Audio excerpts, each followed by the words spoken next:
राम कृष्ण की प्यारी गैया सारे जग की माता है।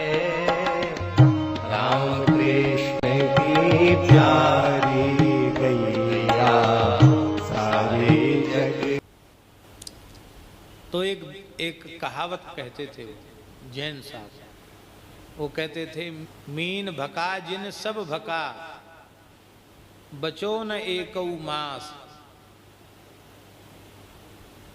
मीन भको जिन सब भको बचो न एकौ मास। कायस्थ घर भोजन करे बची न एकौ जात। ऐसा कहते थे।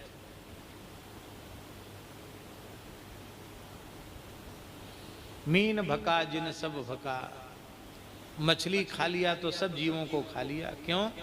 मछली सब चीज खाती, गंदी से गंदी चीज खकार थूक दो मछली खा जाएगी, और कीड़े मकोड़े तो सब खाती ही है। अब एक बात उनकी समझ में नहीं आती थी, कायस्थ अगर भोजन करे बच्चे ने एकौ जात। तो फिर वो मैंने महाराज जी से पूछा, पूज्य भक्तमाली जी महाराज से, महाराज ऐसा कहते थे मास्टर जी, वो बात डर के मारे उनसे तो पूछ नहीं पाए, आप बताइए। तो महाराज जी बोले कि प्रायः सरकारी महकमों में कायस्थ रहे, मुगल काल में भी, अंग्रेजी शासन काल में भी, और कुछ न कुछ ऊपर से लेने देने का भी धंधा रहा ही आया, रिश्वत वगैरह का। तो सब तरह के लोगों का अन्न, सब तरह के लोगों का धन उनके घर में आता था किसी जमाने में, इसलिए उनके घर का अन्न खाना निषिद्ध माना जाता। ऐसा महाराज जी ने समाधान दिया। लेकिन सब एक जैसे नहीं होते, सब अच्छे भी होते हैं। महाराज जी एक बात और कहते थे कि ये सब बातें सामान्य धर्म की हैं, पर कोई भगवान का भक्त हो जाए तो उस जाति का जो दोष है वो दोष मिट जाता है, फिर समाप्त हो जाता है। जैसे कुबा जी को मकार कुल के थे, लेकिन संतों का उनके यहाँ आना जाना था, देते भी थे, उस दोष को संतों ने विचार नहीं किया। ऐसे ही तमाम उदाहरण महाराज जी देते थे। ये सामान्य धर्म की बात है, पर भागवत धर्म विशेष धर्म है। अब सुनार के घर का भोजन नहीं करना चाहिए, क्योंकि स्वर्णस्ते, सोने की चोरी महापाप है। और सुनार ऐसा होता है, बुरा नहीं मानना कोई सुनार बैठे हो तो, ऐसा होता महाराज सुनार कि कहते किसी सुनार की मैया ने उससे कहा कि मैं बूढ़ी हो गई हूँ, ये नथ थोड़ी ज़्यादा ठीक से नथ बना दो हमारे लिए। तो देख मोड़ा, हाँ मैं तेरी मैया हूँ, मेरी मरी को कॉल है तेरे, कुछ इसमें काट छांट मत करना, ठीक बना देना।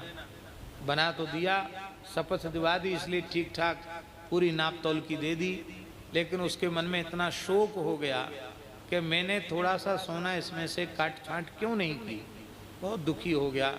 उस दुख के मारे बेचारा बालक बीमार पड़ गया, खाना पीना छूट गया, मुंह पीला पड़ गया, आंख भीतर को घुसवे लग गई।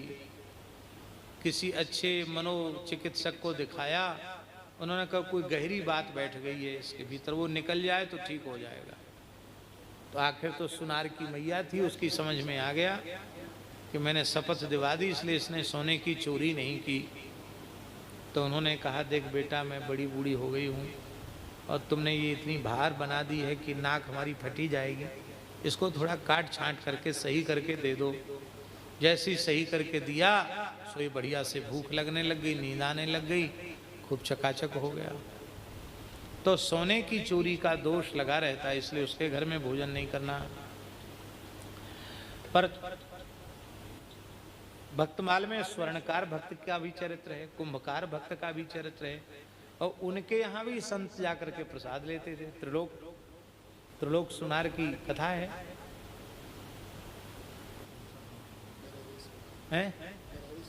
नरहरि सुनार की कथा है महाराष्ट्र में।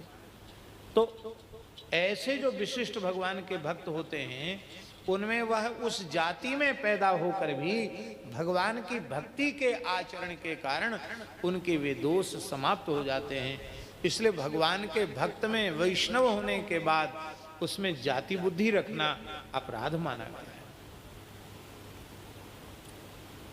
जात न पूछो साध की पूछ लीजिए ज्ञान, जहां काम है क्या है, मोर करो तरवार का पड़ी रहंदो म्यान।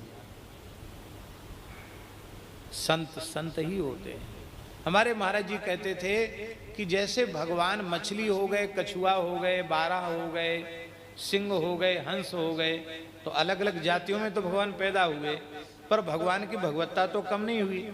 इसलिए भगवान का भक्त भी किसी कुल में जन्म ले ले, पर भक्ति की महिमा ऐसी है कि उसकी महिमा घटती नहीं है। जैसे तुलसी का पौधा घूर पर भी पैदा हो जाए तो भी उसका दल भगवान को चढ़ता है। स्मशान में लगी हुई तुलसी भी शालिग्राम जी के अर्चन के योग्य होती है। ये भगवान की भक्ति की विशेष महिमा है। राम कृष्ण की प्यारी गैया सारे जग की माता है। राम कृष्ण की प्यारी